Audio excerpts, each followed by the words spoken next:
Nous poursuivons notre série sur le livre de l'Apocalypse. Il faut passer beaucoup de temps à l'étude de ce livre car il contient des informations précieuses pour nous qui vivons à la fin des temps. Si certaines choses ne sont pas encore très claires concernant les événements à venir, il faut s'accrocher à ce que nous connaissons déjà et continuer à bâtir là-dessus. Le Seigneur a promis une bénédiction spéciale pour ceux qui étudieront ce livre. Il nous est dit « Heureux celui qui lit et ceux qui entendent les paroles de la prophétie et qui gardent les choses qui y sont écrites, car le temps est proche. » Ne nous décourageons pas. En avant!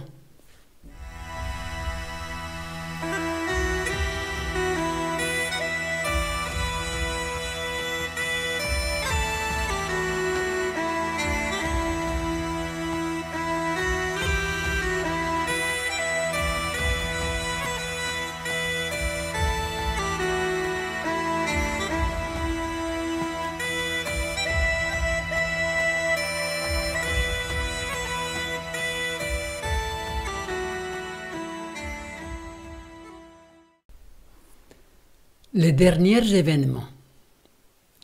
Nous avons étudié comment une bête, dans le symbolisme biblique, représente un royaume, une puissance politique.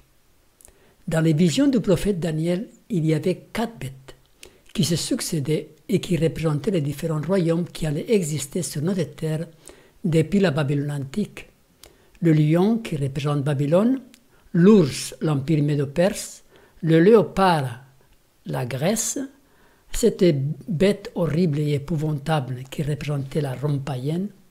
Et après, on voyait aussi la petite corne, une petite corne qui sortait de cette bête abominable et qui correspond à la Rome papale.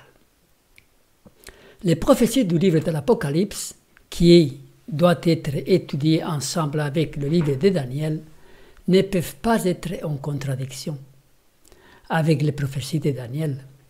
Nous retrouvons les périodes prophétiques présentées sous différentes images. Nous retrouvons 3 bêtes à 7 têtes et 10 cornes qui correspondent aux mêmes périodes historiques couvertes par les bêtes de Daniel, mais qui ajoutent des éléments nouveaux vers la fin de l'histoire. Les 7 têtes sont donc 7 royaumes. Les 5 premiers, sont déjà identifiés par Daniel. Ce sont les mêmes. Nous devons identifier la 6e et la 7e. Dans le livre de l'Apocalypse, nous retrouvons 3 bêtes similaires entre elles. On pourrait dire qu'elles représentent une seule et même bête. Le corps de la bête est toujours Satan, le grand adversaire de Dieu. Mais l'aspect de la bête change tout au long de l'histoire pour montrer les différentes puissances politiques utilisées par Satan dans le grand conflit qui l'oppose à Dieu. Au chapitre 12, nous retrouvons un grand dragon, le dragon rouge, 7 têtes, 10 cornes et 7 diadèmes. Apocalypse 13, on retrouve la bête multiforme, 7 têtes, 10 cornes et 10 diadèmes sous les cornes. Et Apocalypse 17, on trouve la bête écarlate avec toujours pareil, 7 têtes, 10 cornes, mais cette fois-ci, il n'y a pas de diadème. Vous pouvez voir la vidéo intitulée « L'heure de la bête » pour comprendre tous ces symbolismes, car nous l'expliquons bien en détail. Donc, comme je disais, le corps de la bête est toujours Satan, le dragon. Mais la bête est représentée de manière différente, que ce soit un dragon rouge, une bête multiforme, une bête écarlate, car cela correspond à des périodes historiques différentes. Et il nous est dit, un autre signe parut encore dans le ciel, et voici, c'était un grand dragon rouge ayant 7 têtes et 10 cornes, et sur cette tête 7 diadèmes. Et il eut guerre dans le ciel, Michel ou Michael et ses anges combattirent contre le dragon, et le dragon et ses anges combattirent.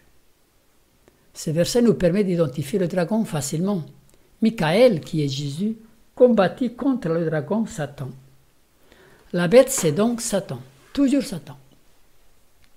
Que représentent les 7 têtes? Les 7 têtes sont les 7 pouvoirs spécifiques que Satan a utilisés tout au long de l'histoire pour lutter contre Dieu. Ce sont 7 rois.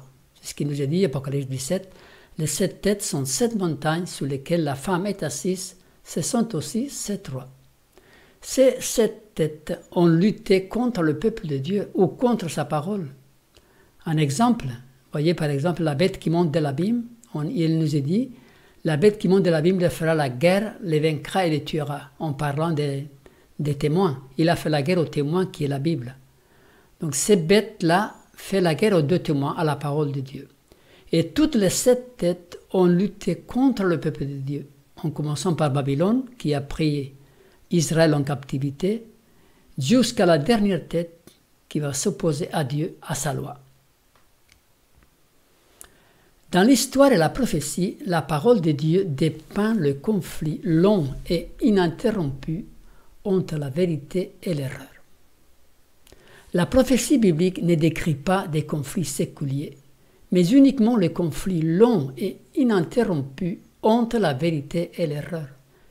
Il faut tenir toujours cela en vue. La Bible ne raconte pas des choses autres que le conflit entre la vérité et l'erreur. Tout ce qui s'oppose à Dieu, à son peuple, à sa loi. Tout cela est enregistré, pas le reste.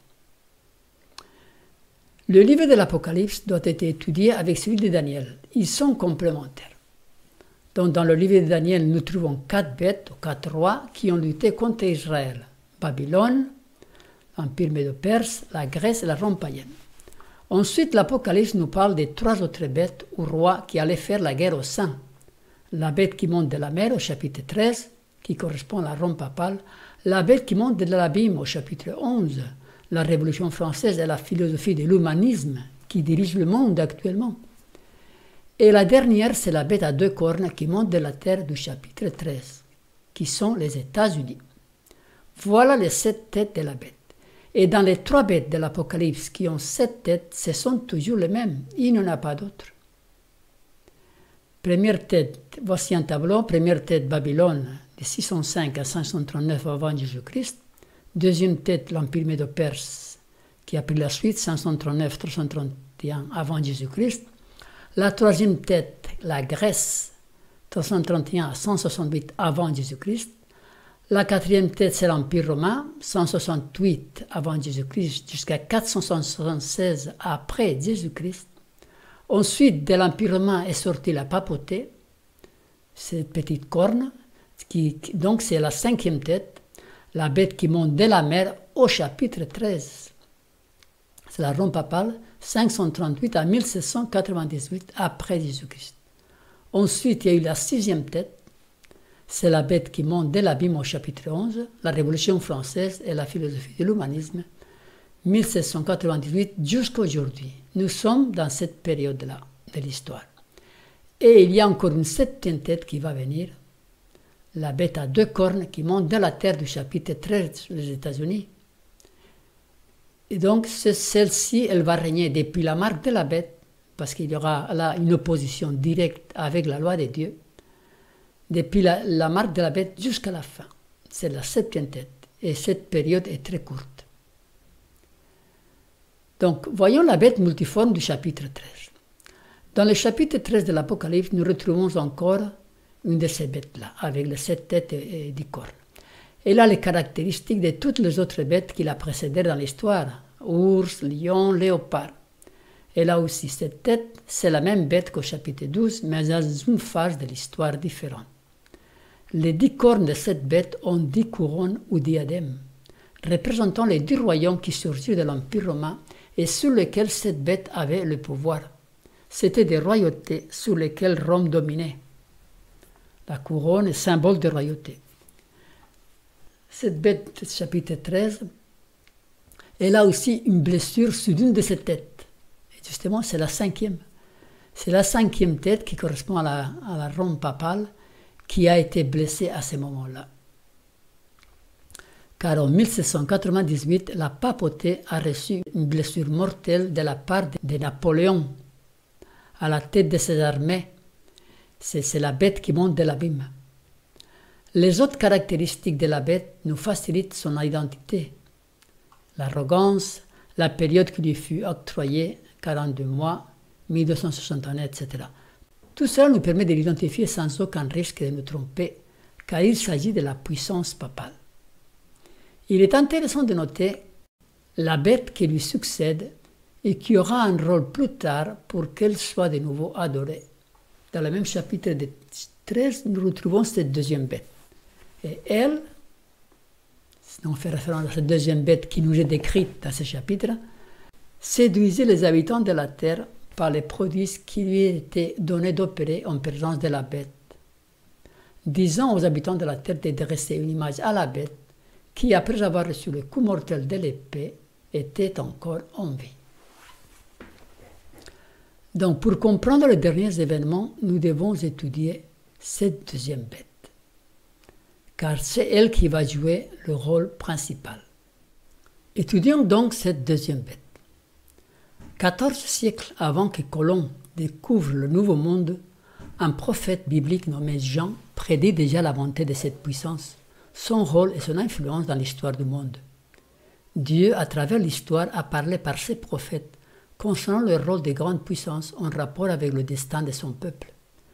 Cette nation ou puissance s'éleva dans l'histoire au même moment de la blessure mortelle de la papauté, Apocalypse 13, verset 1, vers la fin du XVIIIe siècle.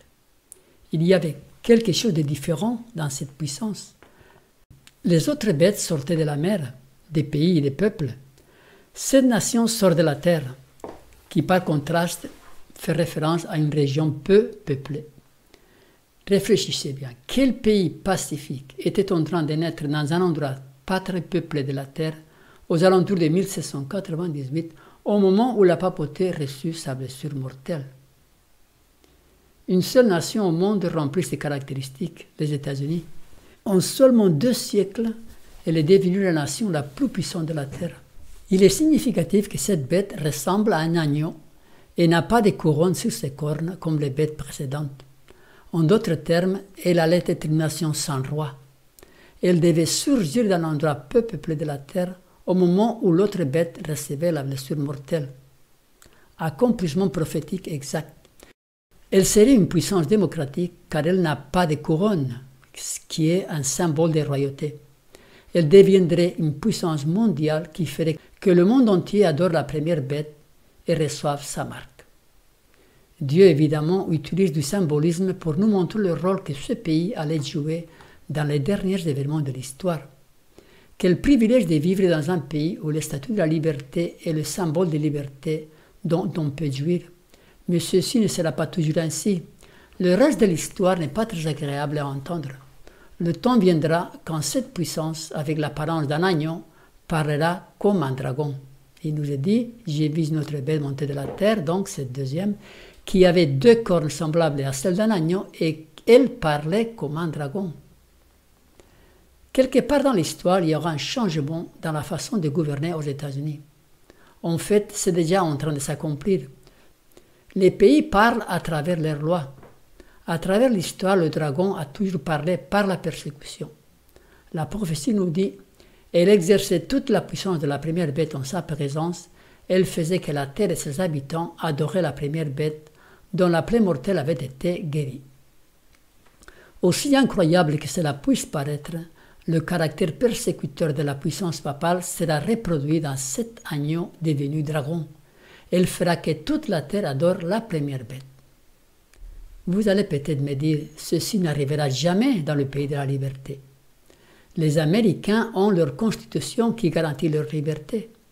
Une violation de cette liberté irait contre la constitution du gouvernement américain.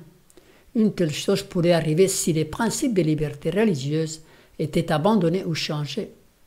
Pourtant, c'est déjà en train de se produire, petit à petit. Cette bête rentrera dans le scénario prophétique au moment où elle parlera comme un dragon, c'est-à-dire au moment où elle imposera des lois religieuses par l'État.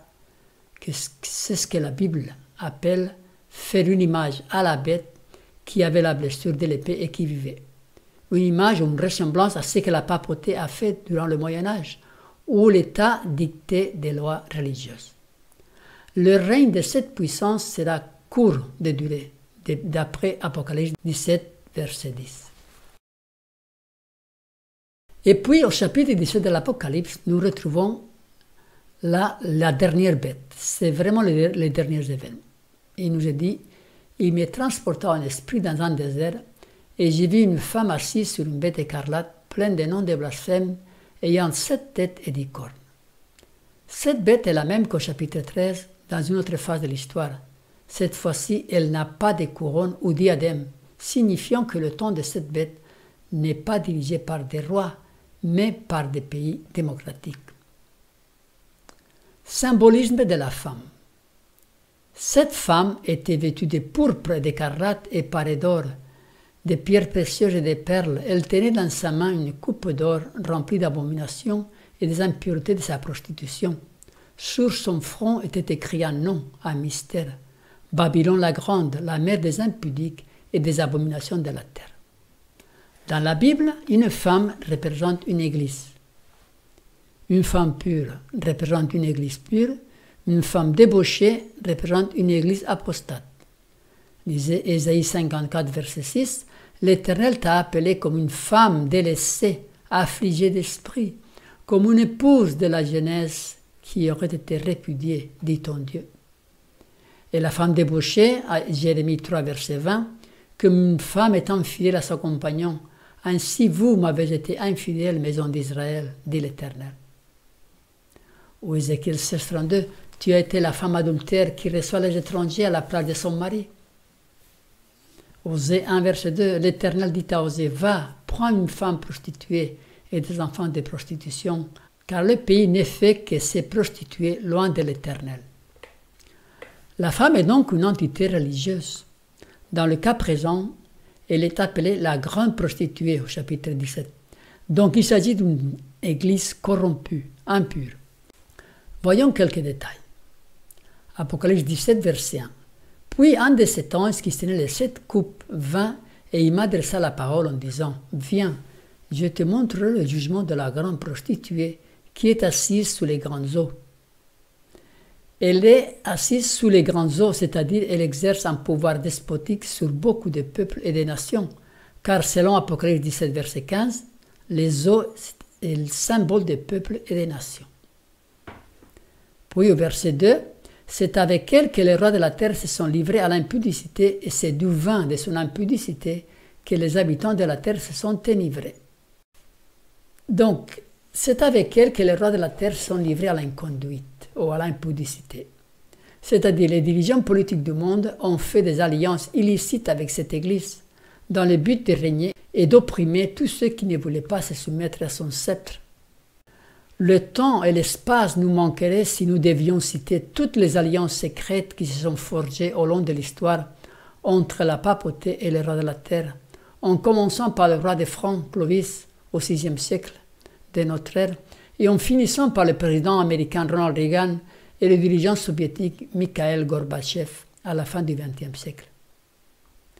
Il nous est dit que la femme est vêtue de pourpre et d'écarlate. C'était les couleurs de la royauté. Elle est plus qu'une simple église, elle dirige les événements politiques des nations. Elle tenait à la main une coupe d'or remplie d'abominations et des impuretés de son inconduite. La coupe d'or trompe les hommes quant à son contenu. Les fausses doctrines qu'elle a soutenues et enseignées sont des abominations aux yeux de Dieu, car les hommes s'égarent du chemin du salut en suivant ces fausses balises. Pour en savoir plus sur les fausses doctrines, voyez la vidéo intitulée « Qui est l'Antéchrist ?» Elle a offert ces doctrines empoisonnées, le vin de l'erreur. Celui-ci est composé de fausses doctrines telles que l'immortalité de l'âme, le tourment éternel des méchants, le reniement de la préexistence de Christ avant sa naissance à Bethléem, et l'exaltation du premier jour de la semaine au détriment du jour sanctifié par Dieu, entre autres. Elle est nommée la Grande, Babylone la Grande. Le nom réfléchit le caractère. Il s'agit de la triple union religieuse de la fin, la papauté, le protestantisme et le spiritisme, les religions païennes, qui se préparent pour la bataille de l'Armageddon. Et là aussi, vous pouvez voir la vidéo sur l'Armageddon. Il nous est dit aussi qu'elle est la mère des prostituées et des abominations de la terre. Donc une mère a des filles. Les filles de la prostituée représentent les divers corps religieux qui constituent le protestantisme apostat, le faux prophète, qui sont issus d'elle et qui ont retenu certaines de ces doctrines erronées. Ensuite, il nous est dit, et j'ai vu cette femme ivre du sang des saints et du sang des témoins de Jésus. Elle a exterminé des millions de personnes tout au long de l'histoire, surtout au Moyen-Âge, par le tribunal de l'Inquisition. Ce sont les saints, et elle s'apprête à tuer ceux qui ne veulent pas se soumettre à sa marque. Apocalypse 13, verset 15. Ce sont les témoins de Jésus. Dans ces versets, donc, on voit les saints et les ivres du sang des saints qu'elle a tués dans le passé, mais aussi des témoins de Jésus qui vont encore tomber sous son coup. Les bêtes ont 7 têtes.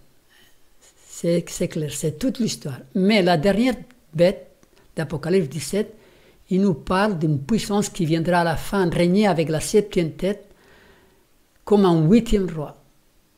Alors, voyons qui c'est ce 8e roi. Pour comprendre la signification du 8e roi, nous devons comprendre quel est le temps présent dans le récit de l'Apocalypse. Le livre de l'Apocalypse est écrit par l'apôtre Jean vers la fin du 1er siècle. Comment donc savoir quel est le temps présent de la vision? L'Apocalypse est un livre destiné à révéler les derniers événements de l'histoire. Le thème central du livre de Jean est le jugement d'instruction, l'œuvre de Jésus dans le lieu très saint du sanctuaire. Le déroulement de ce jugement est à la base de toutes les visions de l'Apocalypse. Toutes les visions y sont rattachées, car ce dernier livre prophétique a pour but de révéler l'issue du grand conflit entre Dieu et Satan. Et c'est justement ce jugement qui le fait. L'apôtre Jean est transporté dans le temps au moment où le jugement commença dans le ciel en 1844. Donc le temps présent, c'est l'époque à partir de 1844 qui correspond aussi à la période de la 7e et dernière Église. Quand on nous parle du 8e roi dans le même chapitre 17, cela fait référence plus spécifiquement au système papal qui jouera un rôle prépondérant dans le conflit. Il nous est dit, la bête que tu as vue, elle était et elle n'est plus. Elle doit monter de l'abîme et aller à la perdition. Et les habitants de la terre, ceux dont le nom n'a pas été écrit de la fondation du monde dans le livre des vies, s'étonneront en voyant la bête parce qu'elle était et qu'elle n'est plus et qu'elle reparaîtra. Cela paraît compliqué, mais voici des tableaux qui nous permettront de voir plus clair. Voyons le verset 8 d'abord. Période du règne de la 5e tête, période du règne de la 6e tête et période du règne de la 7e tête derrière. La bête qui était, c'est-elle la 5e tête de la bête, c'était la papauté. Elle n'est plus maintenant au règne de la 6e, mais il nous dit qu'elle va monter encore de l'abîme pour aller à sa perdition. Elle était, elle n'est plus, elle réapparaîtra. Elle était pendant la période de domination papale, 1261 à 538 à 1698. Elle n'est plus aujourd'hui, depuis 1698 jusqu'à aujourd'hui, mais elle réapparaîtra lors de l'instauration de la marque de la bête. Et puis versets 9 et 10. C'est ici l'intelligence qui a de la sagesse. Les 7 têtes sont 7 montagnes sur lesquelles la femme est assise. Ce sont aussi 7 rois. 5 sont tombés, un existe, l'un n'est pas encore venu, et quand il sera venu, il doit rester peu de temps. Donc 5 sont tombés, Babylone, Médo-Perse, Grèce, Rome païenne et Rome papale. Un roi existe, c'est la 6e tête, la bête qui monta dès l'abîme en 1798 avec la Révolution française. C'est l'humanisme, l'athéisme de nos jours. Nous sommes actuellement dans cette période. Et l'autre roi n'est pas encore venu, c'est la 7e tête. Ce sont les États-Unis, la bête à 2 cornes du chapitre 13. Et il nous est dit, elle va rester peu de temps. Et puis verset 11, et la bête qui était, qui n'est plus, est elle-même un 8e roi, elle est du nombre de 7, et elle va à la perdition. La bête qui était, pareil, la papauté, elle n'est plus aujourd'hui, elle est un 8e roi, elle est du nombre de 7, il nous est dit. Pourquoi elle est du nombre de 7? Parce qu'elle était la 5e tête, donc elle est du nombre de 7. Elle va régner de nouveau lors de l'instauration de la marque de la bête. Donc à la fin, il y a 2 entités qui règnent ensemble. La 7e tête et le 8e roi. C'est pourquoi on voit au chapitre 17 une bête et une femme prostituées sur elle. La bête, c'est la 7e tête qui règne à ce moment-là, les États-Unis, et la prostituée qui est assise dessus, et la papauté qui dirige la bête, appelée aussi le 8e roi, la bête qui était. Et j'ai vu une femme assise sur une bête écarlate, pleine de noms de blasphèmes, ayant 7 têtes et 10 cornes. Donc la femme, c'est le système papal. La bête, à ce moment précis de l'histoire, ce sera la période de la 7e tête de la bête, les États-Unis. Voyons maintenant les 10 cornes.